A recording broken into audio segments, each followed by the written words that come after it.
Guys எல்லாருக்கும் வணக்கம். நம்ம வந்து சிம்பிளாக டக்குன்னு ஒரு மோர் குழம்பு ரெடி பண்ண போகிறோம். மோரை வந்து கரைச்சி எடுத்துட்டு அதில் வந்து மஞ்சப்பொடி ஒரு ஸ்பூன் போட்டிருக்கேன். நல்லா நிறையவே போட்டிருக்கேன் கலர் வரணும்னு.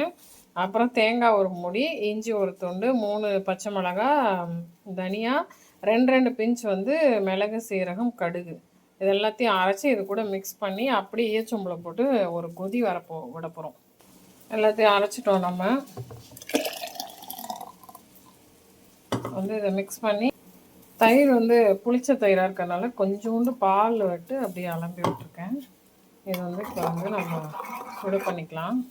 ஒரு கொதி நுரைச்சி வரும், அப்படியே தாளித்து கொட்ட வேண்டியதான் தேங்காய் எண்ணெயில்.